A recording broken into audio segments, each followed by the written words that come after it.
সকলোকে স্বাগতম জনাইছো মোৰ নতুন আনটি ভিডিঅ'লৈ। আজি মই আলোচনা কৰিম উকনি সম্পৰ্কে।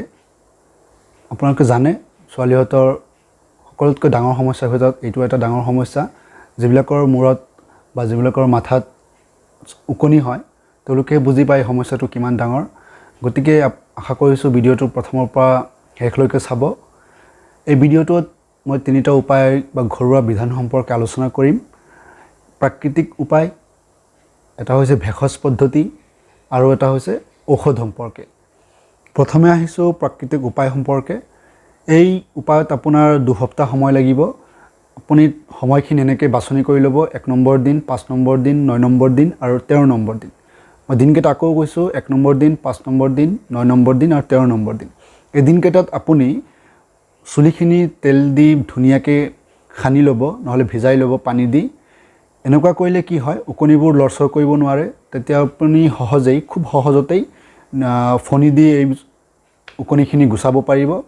আৰু গৱেষণাত দেখা গৈছে এনেকুৱা কৰিলে এই পদ্ধতিটো যদি আপুনি এপ্লাই কৰে তেতিয়াহ'লে দেখা যাব যে যোনটো মেডিচিনৰ নাম কম তাতকৈ বহুত বেছি প্ৰাকৃতিক উপায়ভাৱে উকনিখিনি গুচাব পাৰিব।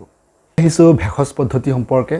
আপোনালোকে ইউটিউবত ইয়াৰ সম্পৰ্কে বহুত বেছি ভিডিঅ' পাব, কিন্তু 2015-16 চনত ইৰাকত কৰা এটা গৱেষণাত দেখা গৈছে যে বিভিন্ন ধৰণৰ নহৰুৰ ৰস বা পিঁয়াজৰ ৰস বা তেনেকুৱা ধৰণৰ আপেল ভিনেগাৰৰ ৰস এইবিলাক ইউজ কৰাৰ পিছত তেওঁলোক সফল হোৱা নাই। মানে চুলিৰ পৰা উকনি গুচি নাযায় বা নমৰেও।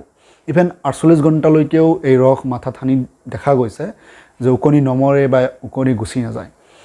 2007 চনত অষ্ট্ৰেলিয়াতো এটা গৱেষণা কৰা হৈছিল। বহুতে ক'ব বিচাৰে যে নাৰিকল তেল বা নিমপাতৰ তেল ব্যৱহাৰ কৰাৰ ফলত উকনি মৰি যায় বা গুচি যায়, কিন্তু 2007 চনৰ অষ্ট্ৰেলিয়াত কৰা গৱেষণাত দেখা গৈছে যে নাৰিকল তেল বা নিমপাতৰ তেল ব্যৱহাৰ কৰাৰ ফলত উকনি নমৰে বা গুচি নাযায়। আহিছোঁ ইয়াৰ ঔষধ সম্পৰ্কে। ঔষধটো খুব সহজ: আইভাৰমেক্টিন লোচন 0.5%। আপুনি এই ঔষধটো লগোৱাৰ সময়ত আপোনাৰ মাথাৰ চুলিখিনি সম্পূৰ্ণ শুকান অৱস্থাত থাকিব লাগিব। মনত ৰাখিব, চুলিত আপুনি যেতিয়া লগাব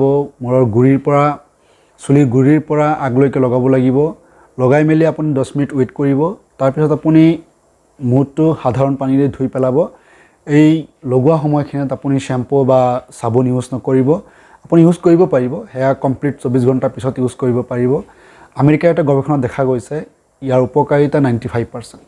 উকনি মাৰিবলৈ এই আইভাৰমেক্টিন লোচন 0.5% ঔষধটো খুবেই নিৰাপদ আৰু বহুত কাৰ্যকৰ। এই মেডিচিনটোক আমি OTC ড্ৰাগ বুলি কওঁ। OTC ড্ৰাগ হৈছে আপুনি যিকোনো এটা মেডিচিন বছৰৰ পিছত বছৰ ইউজ কৰাৰ পিছত যিটো বস্তু খুব কাৰ্যকৰ বা নিৰাপদ আৰু তেনেধৰণৰ কোনো ছাইড ইফেক্টছ নাই এণ্ড আপুনি ডক্টৰৰ পৰামৰ্শ অবিহনে ইউজ কৰিব পাৰে, তেনেকুৱা ড্ৰাগছকে আমি OTC ড্ৰাগ বা অভাৰ দ্য কাউণ্টাৰ ড্ৰাগ বুলি ক'ব পাৰোঁ।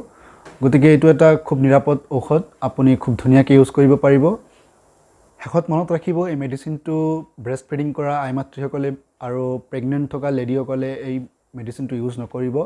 কৰিব পাৰিব, ওচৰত থকা ডক্টৰৰ পৰামৰ্শতহে আপুনি ইউজ কৰিব পাৰিব। আৰু ইয়াৰ ছাইড ইফেক্টছ হিচাপে আপোনাৰ জ্বলা পোৰা হ'ব পাৰে বা চকুত গ'লে আপোনাৰ চকু ৰঙা হৈ যাব পাৰে, জ্বলিব পাৰে। চকুত গ'লে আপুনি ভয়ৰ একো কাৰণ নাই, সাধাৰণ পানীৰে আপুনি চকুটো ধুই পেলাব। আশা কৰিছোঁ ভিডিঅ'টো আপোনালোকৰ কামত লাগিব। যদি ভিডিঅ'টো ভাল লাগে আপোনালোকে লাইক, কমেণ্ট, শ্বেয়াৰ কৰিব। ধন্যবাদ।